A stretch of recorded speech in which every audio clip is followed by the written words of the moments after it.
Hello YouTubers that have been following me for my skin updates. Quick little recap if this is your first time watching me, if this is the first video that comes up. This started out as like an investigation into my rosacea 2 years ago in October of 2016. My skin started getting kind of shitty, went to a dermatologist, they gave me drugs, worked for a little while, shit came back. Went to a different dermatologist, they gave me some drugs, helped for a little while, shit came back. Went to a third dermatologist, he was like, I want to give you drugs, but I should also make sure this isn't an autoimmune problem. He was like, go get some blood work done before you come back. Never went back to him because I thought I had a vitamin deficiency. I started taking B100 complex twice a day and my skin got better in a few months, and it stayed better up until recently. It almost seemed like October again is when it just got shitty again. I don't know what it is about October, but this past October 2018, it got bad again, despite me still taking the same vitamins that seemed to make my redness subside the first time. So in my last video, I was saying, like, I don't believe a dermatologist can help me anymore. I'm done with dermatologists. This is not an outside external skin issue. This is an indication of something inside. And all of the research and reading I'm doing is telling me that skin problems are usually liver problems. I have to give a shout out. I'm going to give several shout outs throughout this video, but I have to give a shout out to my friend Nika. She was the one that saw my face and saw me, struggling with my skin and trying to figure out what's going on the inside. And she was like, check out Medical Medium. He has so much information. He just knows so much. And if I change my lifestyle, even just 50 to 80% of what he tells me to do, I feel better. Everything, my skin looks better. I feel great, blah, blah, blah. I feel like Superwoman.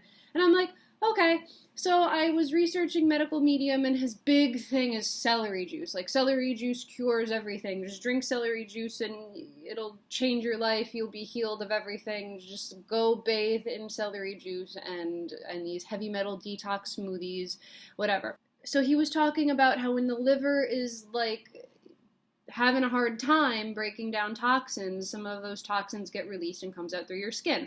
Your skin is your largest organ. Your skin is a detoxing organ. Anything that's going to happen will come in and out through your skin. So it makes sense. It makes sense that the skin and the liver, which is also a detox organ, go hand in hand. It does make sense.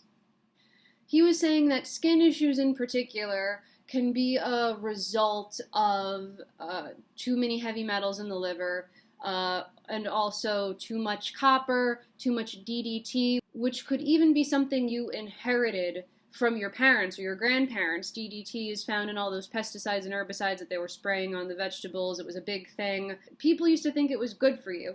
My mom is convinced that that's what killed her mother. She died of breast cancer. My mom is convinced that those additives and pesticides and herbicides and all those chemicals are what caused her cancer. So anyway, thanks to my friend Nika, I was listening to this Medical Medium guy talk about the liver, the toxins, the metal toxicity, blah, blah, blah. And of course, all the recommendations are saying cut out meat and dairy, eat more whole food plant-based, have more fresh fruits and vegetables, drink this smoothie, drink this celery juice.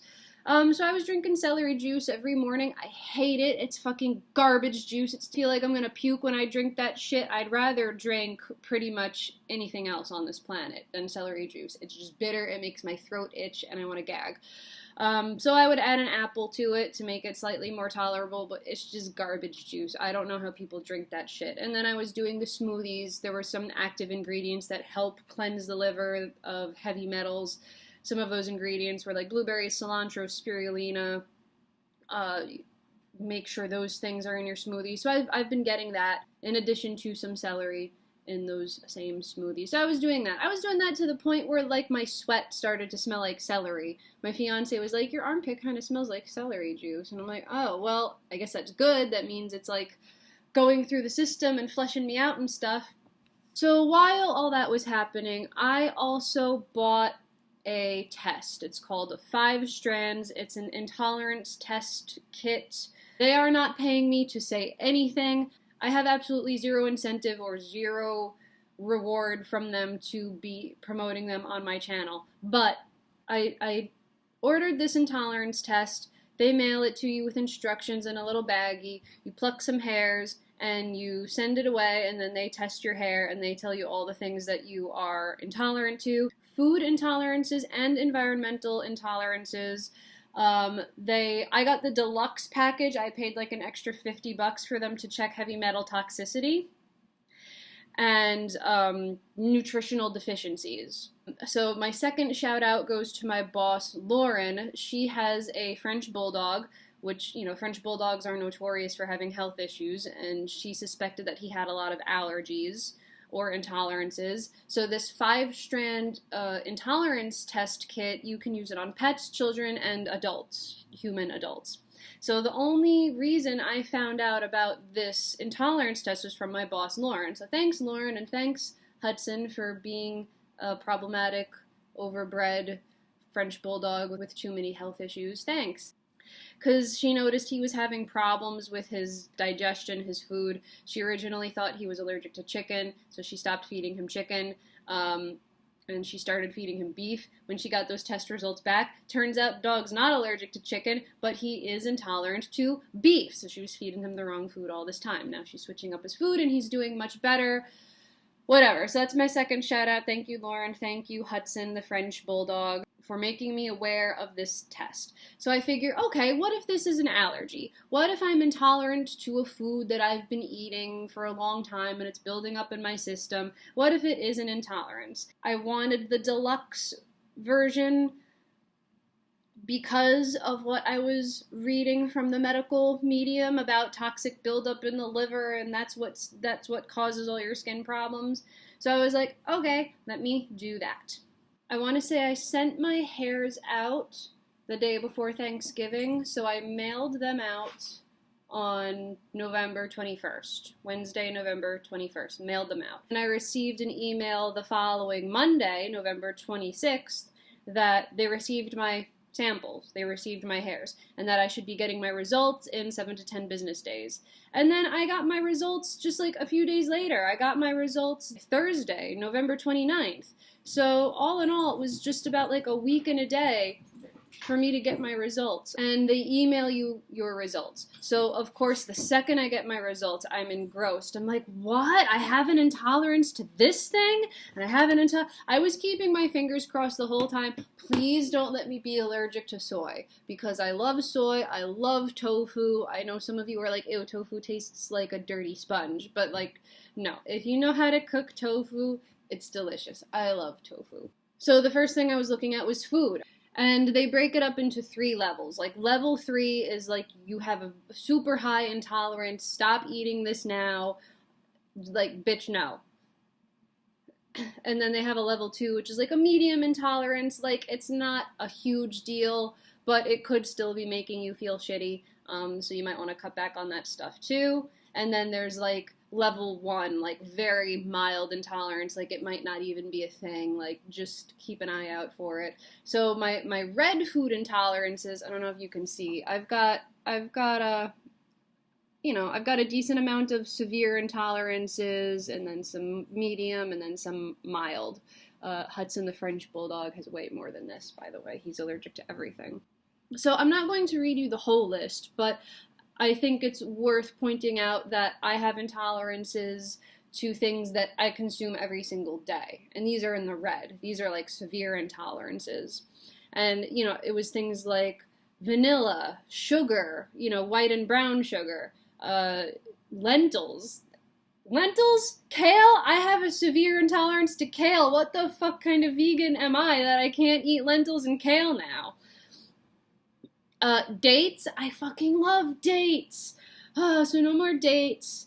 Chocolate, cocoa, yellow bell peppers, almonds. I like almond butter, but hey, I guess it's time to stop eating all those almond butter cups. Beef, I'm intolerant to beef, so if anybody says like, don't you miss meat, you stupid vegans, like you don't know what you're missing, I'll be like, I'm actually allergic to beef. Well, not allergic. I should point out, there is a difference. They make the distinction between an allergy and an intolerance. So an allergy is a sudden flare-up. It's like an aggressive, exaggerated reaction to an intolerance. So if you are allergic to something, you'll see it almost right after you come in contact to it. So, you know, people with peanut allergies or shellfish allergies, they get puffy or swollen or itchy throat. They get a reaction right away. That's not the same as an intolerance. An intolerance is something that builds up over time. You might not even see symptoms or signs until 48 hours after coming into contact with the irritant or allergen, whatever. So it's not testing allergies. It's testing things that your body just generally doesn't like and can probably mostly deal with. It won't cause a sudden flare-up, but again, if you are exposing yourself to these things over time, you're going to start getting, like, you know, little reactions here and there, like skin rashes, like indigestion, like bloating, fatigue, blah, blah, blah. So, you know, I was like, let me do this thing anyway, because maybe I'm eating or touching things that are causing this rash. So that's the food part. The food part is out of the way. The thing that shocked me the most, and the thing that is now starting to make the most sense, and the thing that I have to deal with first and foremost, was my heavy metal toxicity. I have level 4. We passed level 3. It's like level 4 of tungsten. Like, where the fuck does tungsten come from? I'm not chewing on light bulbs. Platinum, and something called molybdenum, which I never heard of before. And then level 3, right below that, is magnesium. Now, magnesium is easy for me to figure out because I've been taking large amounts of magnesium since like 2013 or 2012. I started taking magnesium when I was on this drug called Lupron. Lupron is a drug that, well, it kind of fucks with your entire body, but the reason they gave it to me was to stop all hormonal activity after my endometriosis surgery so that my organs could have a chance to recover. So the Lupron shut down all of my estrogen.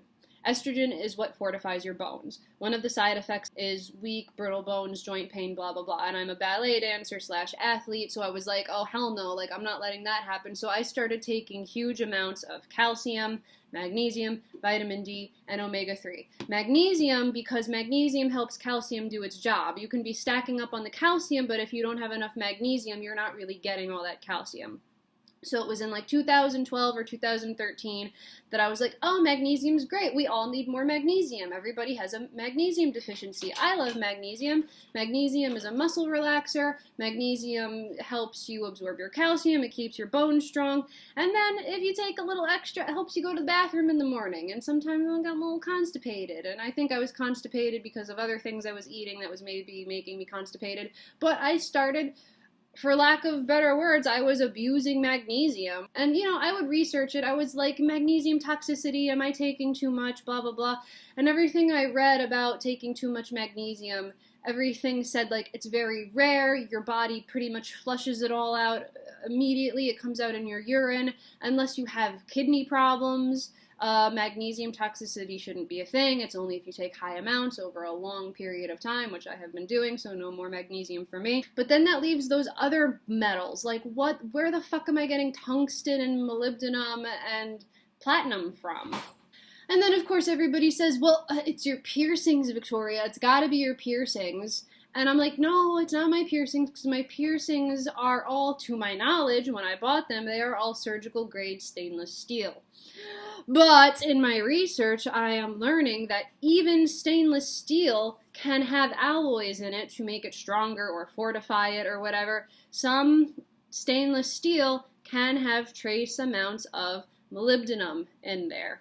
My third shout out now goes to my friend Gina. She's always looking out for me. And she has experience in jewelry making. So she reached out to me and she was like, look, when we make jewelry, whether it's handmade or machine-made, it does get these tiny micro scratches. And with the natural just wear and tear over time, those scratches can expose your skin to the metal that's on the inside. So maybe the outer layers of the jewelry is surgical stainless steel or stainless steel plated or something that is biocompatible. But over time, that shit breaks down, and then you've got the inside, not so high quality metals leaching into your bloodstream. So then that was also kind of like a light bulb moment for me. Because the earrings, first of all, I took out all my earrings, and it's so weird. My ears feel so naked and they look so small, because if you know me, most of you don't know me, but if you know me, I had like earrings all up my ears, and I had the same jewelry. I never took them out, I never changed them. I was happy with my, the hoops and the captive ball rings that I was wearing. That's what I liked. I didn't want new jewelry. I didn't want to change. Like, I never took them out, and I had the same earrings in probably for the past 5 to 10 years. And even bigger light bulb moment, I have 4 microdermals in my back, dermal implants in my back. My piercer did not inform me that there was a risk of these metals breaking down over time and leaching into my bloodstream, but that's also because microdermal implants usually don't last that long. I got them on my lower back, a really tough area to pierce. Most people's microdermal implants last a year, 3 to 5 years if they're lucky. Microdermal implants don't last long. People say they're a temporary piercing, they're going to come out. So I don't think anybody knew that my microdermal anchors, implants, would last 10 fucking years. I've had these bitches in my back for almost 10 years. And with the exception of occasionally getting caught on my clothes or my clumsy fiance accidentally snagging them, they've caused no problems. So I'm thinking, oh, lucky me, I've got these great dermal implants and they're just going to last forever. I'm just going to have them for life. But I'm taking them out today. I'm going to a piercer to have them removed today, just in case. I'm not quite ready to take out my cheek piercings because these are new. These cheek piercings are not causing this. I had this bullshit way before I had the cheek piercings. Like I said, my skin has been doing this for 2 years. I got my cheek piercings done May of this year when my skin was calm, when I was taking those B vitamins, and I thought like, oh, I'm cured, my skin is normal. When my skin was calm and normal and I thought I was healed, I got my cheek piercings. In fact, I changed my jewelry recently, brand new, surgical grade stainless steel. I changed them to a smaller size in September. So if anything, this jewelry is only a couple of months old. I don't think I have to worry about these breaking down and deteriorating in my body like I have to worry about those dermals that I've had for 10 years and these earrings that I haven't changed in like 5 years. So I took out all my earrings. I'm going to get my microdermals taken out today. And I want to see if there's a way to test the metal, to see if there are those trace metals in my dermals that have been making me sick all this time. And in addition to that, I do have an appointment with a gastroenterologist on Tuesday. I made all of these doctor's appointments even before I got these test results back. I want the gastroenterologist to take a look at my liver to see if it's really damaged or if there's anything that we can do to figure out how to help it. Maybe I can show him those test results of my heavy metal toxicity and he can kind of help with something. I think seeing a doctor for my liver is probably the most important thing I can do for my skin. And like, maybe I'll feel less shitty. Like, I haven't been feeling myself for the past several years. Like, all I want to do is sleep, which is not like me. I'm having a hard time coping with stress. I used to not be a stressed person. So who knows, maybe my liver or my other organs are like just having a hard time with the stress hormone. Who knows? Like, the liver affects everything. Every organ affects fucking everything. Everything is connected. So I'll make another update soon, but not like too soon. I want to see if my skin clears up. I want to see what the gastroenterologist says. I do have other appointments with a rheumatologist and an allergist, although I don't think I need to see the allergist anymore. Maybe an endocrinologist just to see if like it's fucking up my adrenals or my thyroid or something.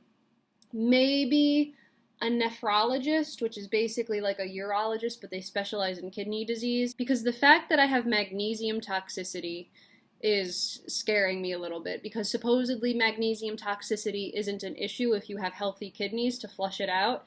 So I should probably also make sure that my kidneys are okay. Although I don't have any symptoms of kidney failure. I pee normally, I don't have swelling, although I do have some other symptoms of kidney failure, like I'm always itchy, and I'm always cold, I'm always tired. but we'll see. I think that ordering this 5 strands test was the best thing I could have done, because now I see very clearly a big fucking red flag.